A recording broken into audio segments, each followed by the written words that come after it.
one of the craziest parts of the story is we didn't know if my dad wanted to be cremated or buried. Really? Right? He didn't tell anybody. And we asked my mother, and he had been divorced for, decades. We call my mom, and she's like, oh, cremated for sure. Then we call kind of like the family, his sisters and things. They're like, are you insane? Of course he'll be buried next to, there's a tombstone or thing already ready for him that's paid for. We're like, what? Oh my gosh. So we had to find that and get the paperwork and find someone else's divorce records to prove that just all kinds of paperwork and things but it was already prepaid and done, and we did not know that. Wow. That's Maria Fraietta. Maria spent days holed up with her brothers in a hotel room in New York, trying to figure out how to bury their father because he never wrote any of it down. She was 50, a high school teacher, a single mom, and a real estate agent. That is already so much to juggle. But she also became the person responsible for untangling an entire life. The will, the 401k nobody knew existed, the vehicles with no key. You get it. So she did what many grown-ass women do in a moment of chaos. She got resourceful. She built a box to keep her father's things and wishes in order. And then a friend wanted one, and then another. And so she built an entire company around it. Today, it's called the NokBox. NOK for next of kin. And it's helped thousands of people get their whole lives organized, not just for when they're gone, but for more peace and calm while they're living. I'm Jackie McDougall, and this is the Grown-Ass Woman's Guide. Today, we are talking about something that most of us actively avoid thinking about until we absolutely cannot avoid it anymore. Maria Fraietta got the call no one is ever really ready for. Her dad died, and she had to fly across the country to figure out what came next. She had no idea what was ahead of her, and she definitely didn't know her experience would turn into a multi-million-dollar company and completely change her life. I was a high school teacher, living my life, single mom, running the house, running everything. And I also was a real estate agent, so I had lots of jobs and busy and just busy. And then, I got that call. I was in my classroom, when they call, and I had to fly to New York and do everything. But everything was, we didn't know what that was. My brothers and I get to New York, and we were like, what do we do now? And here I was, 50 years old. I think of myself as a relatively smart and organized person. And I was like, we don't know what to do. No one ever taught us how to handle someone's estate and deal with their things and go to probate and, do all those things. So we had to figure it out. Wow. And was there an assumption that it would kind of be all put together like that? Like, was your dad an organized human that you're like, it'll be fine? Yeah. We get there, and my brother, who lives close to my dad, he said, I have a box. Don't worry. It's all in the box. And he brings up, we're in a hotel suite, the three of us, he puts it on the table and says, here you go.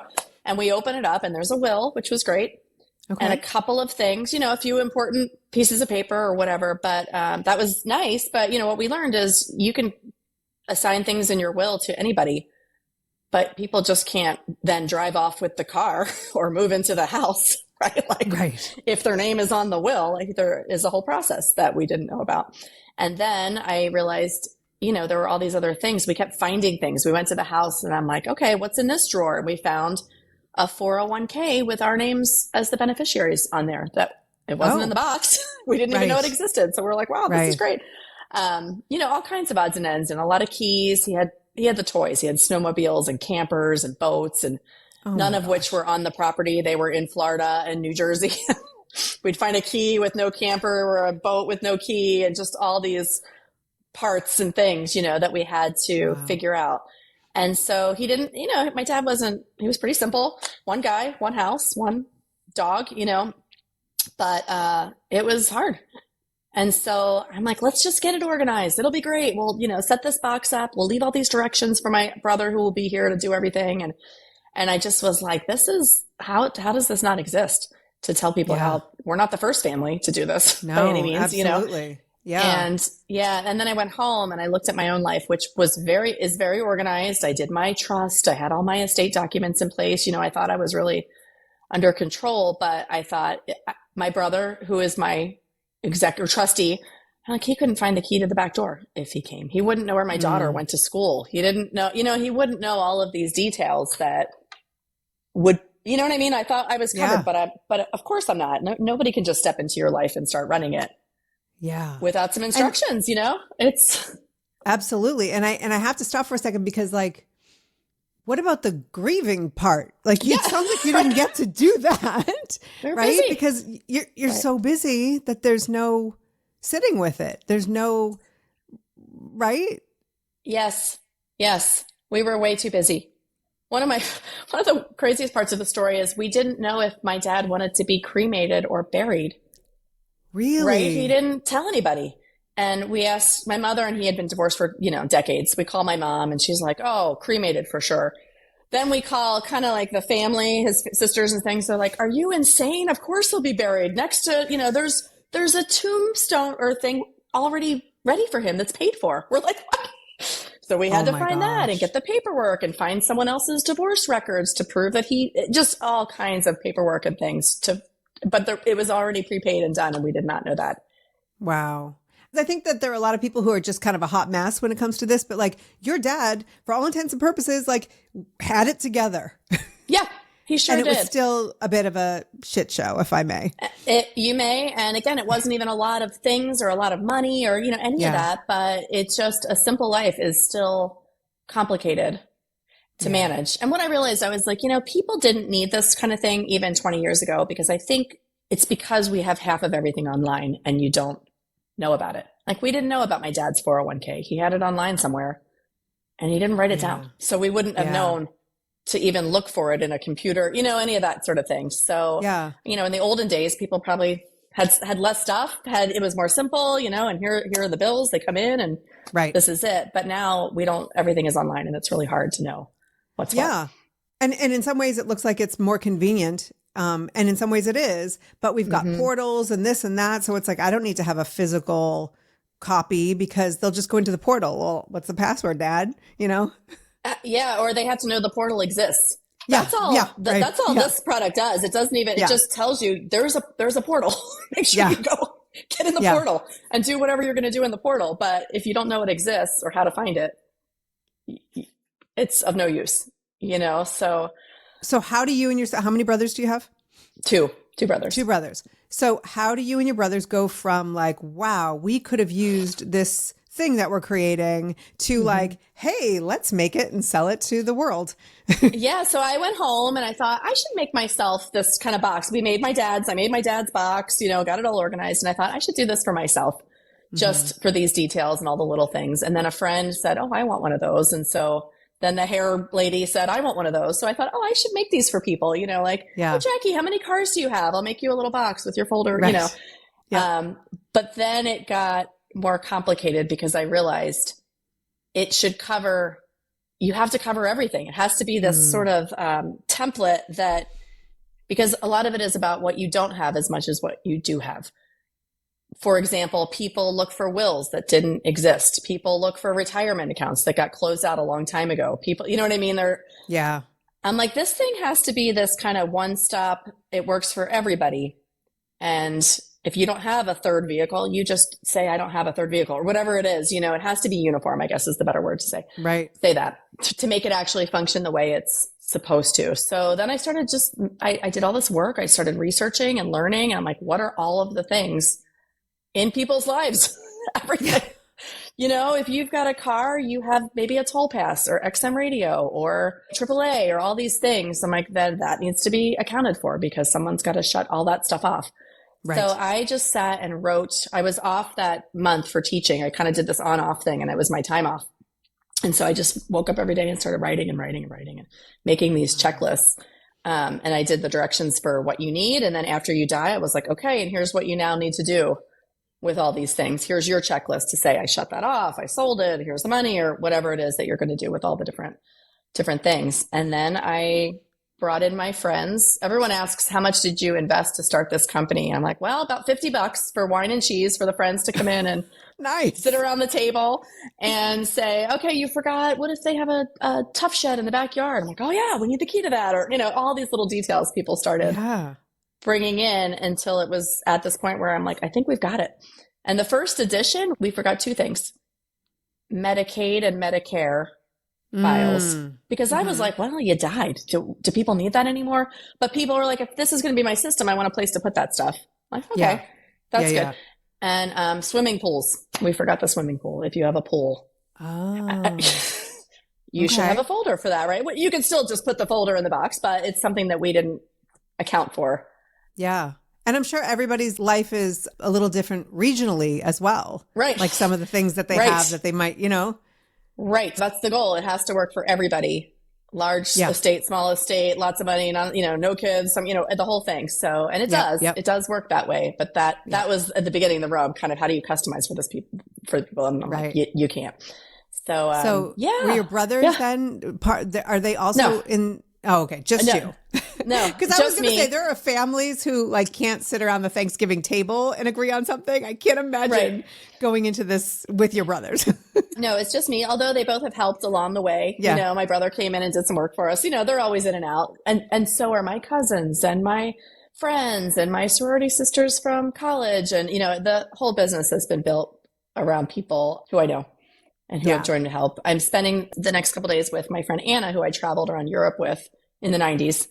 She's here because she runs our NokBox Academy, which is all the education component for after you buy the box. If you want that support, she runs that entire thing. So we're meeting to talk about ways to, build that out a little bit more. So, but she's a friend from decades ago. I've talked to a member of your team and I'm obsessed with how you put it together because it is so cool. So, you're going through it, you're still teaching, you have a single mom and you start to create this. Like at what point are you just like selling it to people and not, I mean, people that you don't know? Yeah. So it was we were exactly 5 years old. It was the middle of May in 2021. So it wasn't that long from when this whole thing happened that I'm like, I'm just going to make these things. And I had the art teacher at my school make a website for me. Amazing. So she built the website. I put them online for porch pickup in town. And I posted in the local Facebook groups. Hey, everybody. My dad died. We realized there was a problem. I did this. It was a big, long post, and here's what I did. And I have this box. And if you want to buy it, here you go. And they did. And I remember getting the first, I don't know, let's say 50 orders. And it took me a half an hour to make this thing. One. I needed to buy this box on Amazon. I needed to get all these folders from the office store. I needed to print labels and, just do all this stuff. I'm printing things on my copier. You're doing one at a home. time at this point. Yes. Yeah. And I was like, there's no way we can make 100 of these. So I pulled in all the teenagers from my classes, my daughter's friends. I literally had teenagers on every floor in my house, in the dining room, in the living room, all over the place, just putting labels on, stuffing papers into just building these boxes. And we had a big whiteboard with the first, 100 orders or so. And they were like, Susan, number 1, Linda, number 2. And we're like, cross it off, email her, tell her it's on the porch, and, and we were just cranking them out like crazy. That is so cool. For, a couple of months until we, found a printer and I hired the first person to help. And, it kind of just kept growing and growing. But it was in my backyard shed until last summer.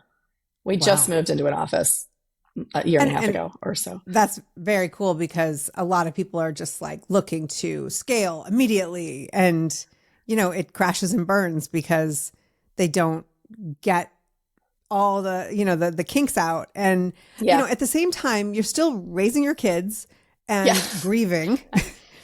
And, what are you learning about yourself during this period of time? Because you're a teacher, you're not an entrepreneur necessarily. No. I'm not, and I don't know what I'm doing. And so everything the business that happened in the business, I had to learn how to do it. I don't know how to do email marketing. So I had to figure out email marketing. I don't know how to change a website, any of these things like process credit card fee. I had to learn every single thing. And in a way, I think, well, there's good and bad to that. The bad is it about killed me, but the good is that, the business grew organically and I really did know I didn't just hire someone to do something and then it went off in its own direction. I knew how to do everything. I feel like we kept the business very, I don't know if the word is humble, but our website was that art teacher website for 2 years. And we sold millions of dollars of NokBoxes with that website because it just was what it was. I never went and hired a bunch of pros to build some fancy anything. The emails were my friend from college. She's a high school chemistry teacher. She still makes the emails that we use for marketing. Really? They're not, we weren't a startup where I raised millions of dollars to go out and spend, and just burn through in companies. Like every single thing was, if I made some more money, we put the money back and, bought a new program to make emails. But I had to learn every little step. And I think that was good.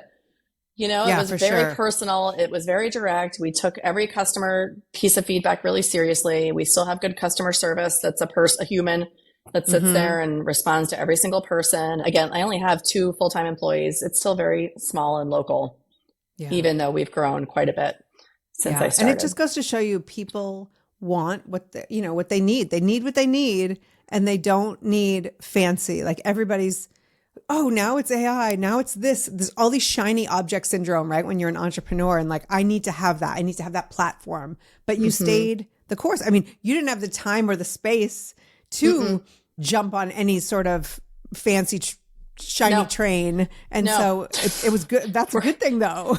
We're very baked from scratch, I guess, everything in this business was like us doing it ourselves, figuring it out. Yeah. But that said, that's too hard. It's so hard.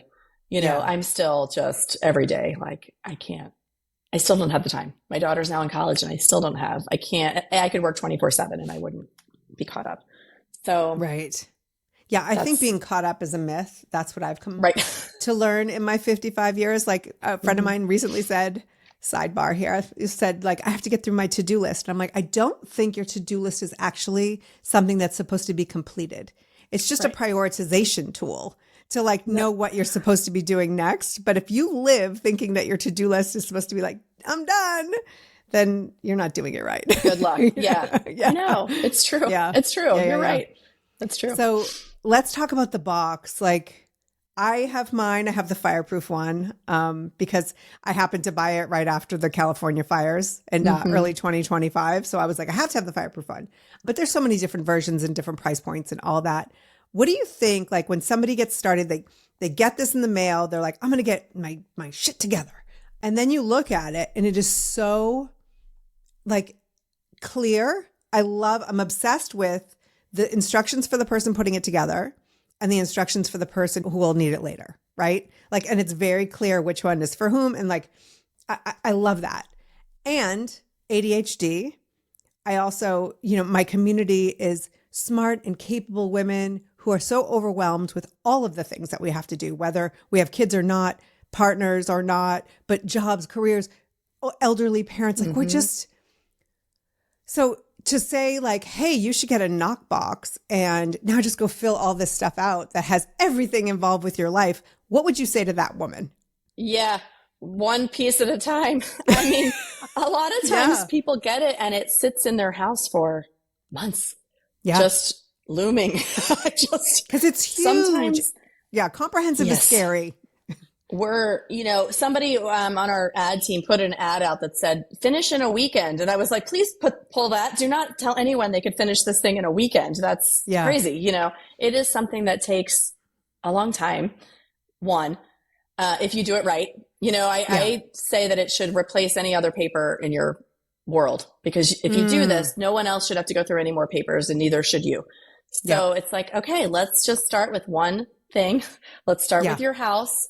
Next time you pay the mortgage, you're going to put that stuff in here or jot it down or whatever you're going to do, where's the portal? Yeah. And then you're going to think about the electric bills. And, everybody pays bills once a month in some form or another. So I try to say, like, when you sit down to do that, just start. And then maybe the next month or the next week, or depending how motivated you are, then go out to your car and pull the stuff out of the glove box and then just go see what you've got in there and fill out that car stuff and get all organized and clean out your trunk while you're at it. And then next thing you know, your cars are under control and you're like, okay, I'm all set for that until the next time next year's registration comes or whatever it is, but we're like, put those dates on your calendar so you know when it's coming. And now that piece of your life is under control for you. So if you do each little piece, it actually helps the chaos, I think, in your life. If that makes sense, like forget the estate planning 100%. Piece or you're going to die piece, any of that. It's just like, oh, you have now contained everything that has to do with your car. And that feels so good because you don't have to think about it until whatever date, again, the renewal comes or whatever it is, and if you get pulled over, you know that you're all sorted out and everything is ready to go, or you did the app on your phone and the passwords are updated and you can find your insurance card or whatever it is. We're kind of like, get it all done. And then if there's any remaining scraps in the house that matter, throw them in that folder and we're done. And then move on to the next thing. And you make a great point, because I was having a conversation with a friend of mine about the NokBox, because I've promoted it on my socials through the months, the past several months. But I was talking to her about this and she's like, what if you don't want to think about the death part? Like, what if you don't? Well, first of all, it's happening, one way or another. So like, and in a minute, I want to talk about like the preparing your parents versus, preparing for your kids if you have kids or nephews or nieces or whoever it is that will have, handle your stuff. But what would you say to that person who's like, I don't want to think about them. I don't want to think about them, but my life is a little bit of a mess. Is this a helpful tool to get it together? Yes. And in fact, I didn't know that until after we kind of built the product and sold the product and people wrote back and said, oh, I'm so organized now. This is great. And then we realized this thing is an organizational tool. Yes. Who cares if you're not going to die for a very long time, but it will help you get your life together and not have, again, piles of paper or loose internet things all over the place. It sort of is, I picture like, here you are with all your things in the cloud and it stacks here and there. And it's like, let's contain it, organize it, index it, so that you can find it when you need it, which makes everybody's lives easier, when that happens. So I really wish sometimes I'm like, we shouldn't even be talking about the death piece. It's like, let's just talk about getting yourself together. The organization. Mm-hmm. So, we talk about women here, but like you meet humans who are preparing for their parents. My parents have all passed and my dad was very organized. Thank you, Dad. But my in-laws, I know that a lot of it will fall on me. It just will. I'm sort of the person in the family. And so to get this for them helps me, right? Mm-hmm. So sure. Yeah. Compare those people, the ones who reach out to you and who get it for the parents, or the ones who are like really trying to prepare their kids. Is it the same person, or like what kind of struggles emotionally? Because this brings up a lot of feelings, right? Like I don't want to think about my kids having to go through my stuff. Like, talk to me about both sides of that. Yeah, there are a couple different things. There's a lot in that question. One thing is some families don't want to talk about it at all. Yes. And we're like, okay, this is fine, because this is great. If you're not going to talk to people about these things, then get this box, do it. And then someday you'll die and they'll find it. And you've done the work. You don't have to talk to them about where things are. Like it's in this box that actually helps you if you're not going to communicate like that. Others, like what we love to hear is that this is actually the communication tool. So some people who say, I want my mom to do this, but I don't really want to just show up with it, or, say you're going to die, Mom, that sort of thing. We say you should do it yourself. Mm-hmm. Or you should sit at the kitchen table with your mom and say, hey, I'm doing this project. let's do it together. And what happens is I've sat around many of these tables actually with people when we first started helping them. These great conversations start happening, like mom starts talking about, I keep my passports above the refrigerator, and you're like, oh, okay, that's good to know. But the reason why is because when we took this trip to and then things start talking, it's just really interesting what conversations start happening when people start opening these folders up and talking about the different topics and kind of working on it together like a project. Right. So that's one way. That is one way to approach it. Sometimes they say my parents refuse to do this, but I need them to.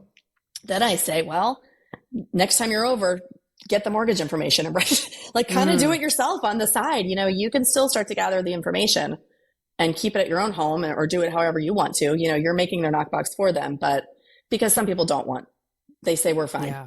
Don't worry about it. It's all in the file cabinets, in the basement somewhere. Yeah. Scattered. So, well, and that generation too, like the baby boomers, and I think there's a generation before that or in between or whatever, but like the privacy. Right? The privacy. I'm not giving you my mortgage information. I'm not telling you how much I made. You can see that when I'm dead. That's right. That's exactly right. Yeah. And so that's got to be a struggle to try to like help them look at it and talk about it and not feel so protective of it. How do you do that? I know. You hand them this box and you say, here's an easy way to do it. Truly, of course, it depends on these relationships and how these sorts of things work.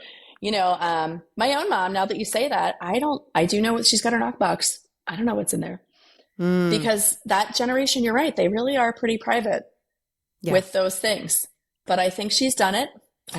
I'm not sure 100%, but she was one of the original proofreaders. So she knows what's in there, and what should be in there. But yeah, it is tough. It depends on the situation, but we do get those questions all the time. And we do have kind of different answers for, the different scenarios that people have. I will say though, the majority of our customers are women. That's probably not that surprising. And between the ages of 65 and 78. Okay. That we don't have customers much older than 80. And I think the reason for that is you might not need it. You might not have as much online. You aren't in, my mom's age, she's 75. She's online. She's got everything, on paper, online. It's a lot. My grandmother, she didn't have any online accounts. She had her, and her also house, her sometimes car. It's easy. Yeah.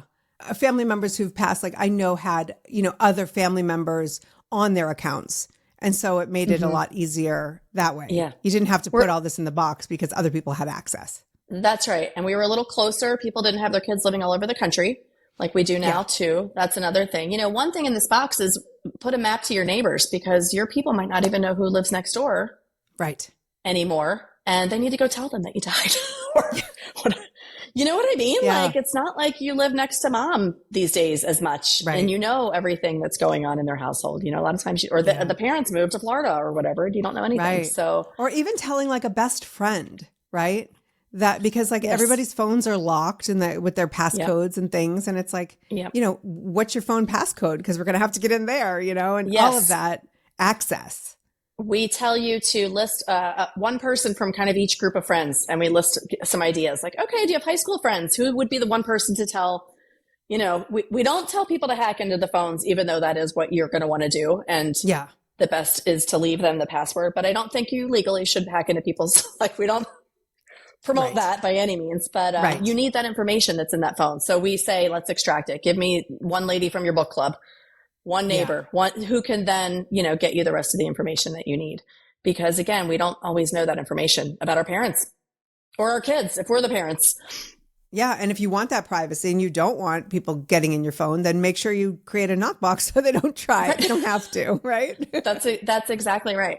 So let's talk about the official documents. I know the knockbox is not a legal product, but it does help you pull together the will, trust, or power of attorney you've created elsewhere. So less legal, more organization, right? In the actual knockbox, we just say, for example, do you have a medical power of attorney? Here's what that is. You might want one. Yeah. It's blank now. If you don't have one, note down that to your kids or whomever that you don't have it so they don't go looking for it. You can write your wishes here just so somebody can read them and at least have something. It would have been nice to know if my dad wanted to be cremated or not, whether that was in an official document. It would have been nice to know in your handwriting that this is what that is. We partner with a company and you can buy a will through our site if you want. But, it's really just, these are what these documents are. If you have them, indicate where you're keeping them. If you don't, indicate you don't. But maybe now when you're looking, these are the kinds of documents that I need. So that's all we do. We don't want to offer legal advice to anyone, but we certainly can explain these are the things that people have. And you've got to think about them. My knockbox is still not finished. And you know why? Because I don't know if I want to be cremated or I don't know. Really? I haven't decided. So I don't have that part finished, Oh, but okay. It's a work in progress. But, a little post-it in there that says undecided. I'm not sure. I know.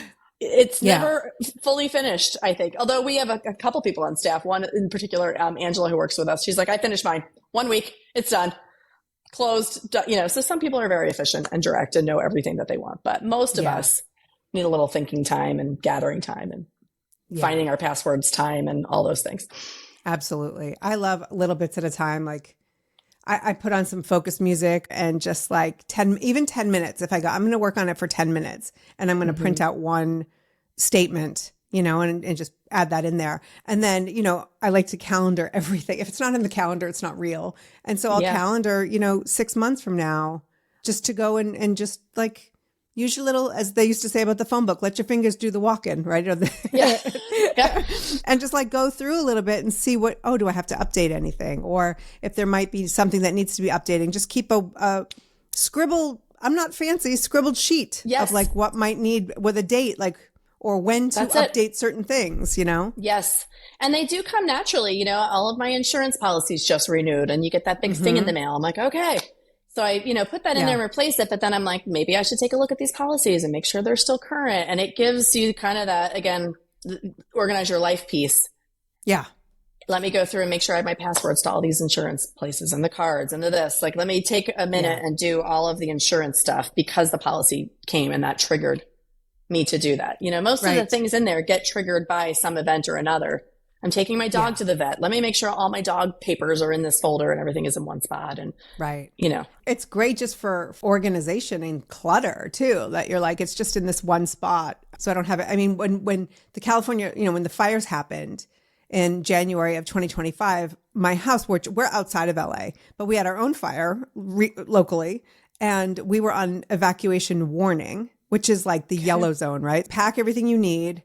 And then if you go into the red, you have zero time. Just get in the car and leave. Like there's no, at that point, there's no like, where's this, right? Right. And so we're going through and the kids are taking video of their bedrooms just for insurance purposes. Yep. And I'm like, we have drives and drives, like big hard drives of, we both work with video and things like that. But like also photos are just printed in like multiple boxes and just everything is all over the place. Yes. And I'm like, I don't even know. Like, I mean, we do have a safe that has, important paperwork in it. And so that's great. You pick up the safe and go, but everything else was just everywhere. Yeah. And I'm like, I am not going to live like this anymore. This isn't about what my kids will find one day. This isn't about my parents. This is about like, I want to go, oh, when is that bill due? And then go, I know exactly where that is. Boop, boop, boop, boop, and it's That's right there because I'm 55 years old and I deserve peace and joy and calm. Yeah. I'm done living in chaos. I know. We've spent our lives like collecting all these things and stuff and accounts and all these things, right? And now it's like, oh, now they're suffocating me if they're not organized and you can find them when you need them. I know. Most people have this problem. Yeah. And we grew up analog, right? We're that generation that like had just as much analog time in our lives as we've had digital now at this point, right? Yes. Maybe even longer. Yes. And so I don't want to scan every photo. I just want those photos in that bucket, At least you know where they are. Yeah, exactly. And so my garage now is all those, thank you, Costco, the black and gold, bins, and each one of them is labeled and like kids have memory boxes and it has a perfect little label on it. It scared me. And I was like, I don't want to live like that anymore. So I just love that there are products, specifically the NokBox, where I can start to really feel like I'm taking control of my life. I mean, I have ADHD, so like my moods and my thoughts are already going to be all scattered. So what if my stuff doesn't have to be? That's right. Yeah. And we do address all those things too. One of the first things is take the video of your house, narrate it because it's helpful for insurance, but it also can be, you can narrate it and say, this piece of art is from a thrift store, so don't worry about it. But this one is kind of worth something, kids. So, blah, blah, blah. You can kind of narrate through. We cover kind of the stuff. And even which Christmas decorations are important? Go put a label on them or mark it here. Where do you keep the photos that are good? All those things. So it does kind of require you to say, all right, maybe my high school photos aren't in nice albums, but at least they're in one box. It's in the basement. And by the way, you can throw those out. Yes. The permission to throw things out is a big part of this box too, because that sometimes people inherit things and they're like, well, I can't get rid of the china because it was my great grandmother, so I never knew. But my mom told me, so it's like, just give permission to get rid of things in this box too. Like, don't worry about this or that. You can throw it away or give it away, or it's not worth anything, or it is worth something, but you can sell it. And you don't have to feel guilty and hang on to any of this stuff. Yeah. And I think giving that permission Because I've seen a lot of people pass in my life, and there's that like, oh, we have to go through every single tiny thing.